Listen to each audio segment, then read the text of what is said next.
Hi, I'm here today to talk about flooding on Hilton Head Island, flood insurance, and just try to give you some things to think about. Keep in mind, I'm not a flood insurance expert. I deal in real estate. I just want to give you enough information so you can ask maybe some more intelligent questions, just have a little bit more insight into what's happening. You can make smarter decisions. Anyway, let's get to it. As you can see on the screen, we have the map of Hilton Head Island. Okay, let's change that a little bit. Now we can see the beautiful ocean and the beach over there. It's serene, perfect. I love it. Okay, flood map that's on the Hilton Head website. And there are only 5 different areas, 2 of which do not require flood insurance if you have a mortgage. Now, I don't want to get super technical. I know enough to get myself in trouble. That's why you need to talk to a local insurance agent, somebody that specializes in it. Now I am going to switch over to the FEMA legend. Here we go. Okay, so here the legend. I'm going to draw.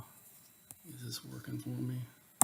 Get this on a color, something a little bolder, get a little thicker line. Okay, we have X and shaded X. X is the old C zone.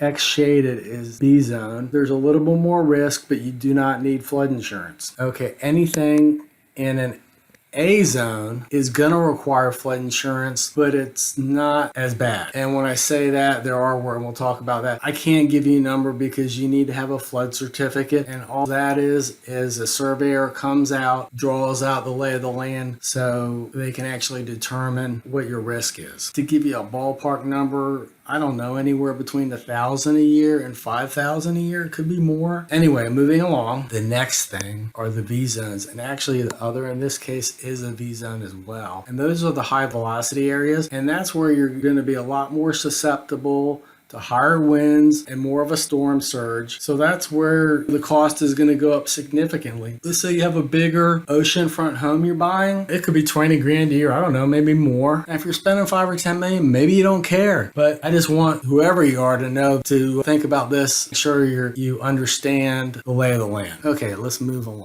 Okay, there's a little stubborn here. There we go. Okay. Here we have the FEMA map of the island.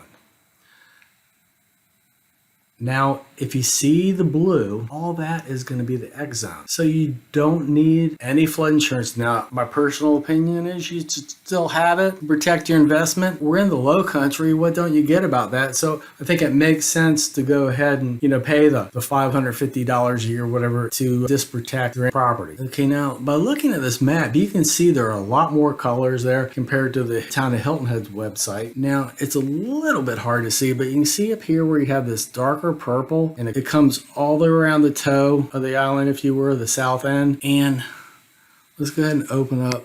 Is it going to work for me? There we go. Okay, so see, that's a VE zone 11. So that's a high velocity zone. So you're more likely to have problems there. So we have a lot in between. It's interesting, like if you go behind to this other purple, okay, let's see. So that again requires flood insurance, but it's not as bad. Okay, so the yellow. Okay, again, that's like the old B zone, and you actually don't need the flood insurance there. So that's a little nicer, and that's all the way on the tip. So so you're talking in sea pines where most places actually you're probably going to need flood insurance. So let's look out here. You're talking more like around Cligney. So look at that. Again, that's like the B zone, so it's not required, but a little bit riskier. Okay, keep moving along here, and can we get this up? Okay, again, so we got the brown in there. That's another A zone. A little bit more it's going to cost you. Purple all the way down here. Again, so if you could be right on the water in that area, there are plenty of places over there, and you're not going to have nearly as much risk. So making sure you understand where you are, and again, the pink, that's the other, and that's a V zone. But you can actually look up an actual address to find out what zone it's in. And if you're having trouble, it can be challenging sometimes to navigate the websites. By all means, give me a call. I'll try and put a link if I can in this video. I hope you find this helpful. Carl Kratz with Century 21. Please consider checking out some of my other videos. I'm here to help any way I can, and give me a call.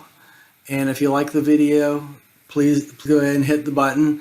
and consider subscribing if you want more of my content, and have a great day. Thanks. Bye.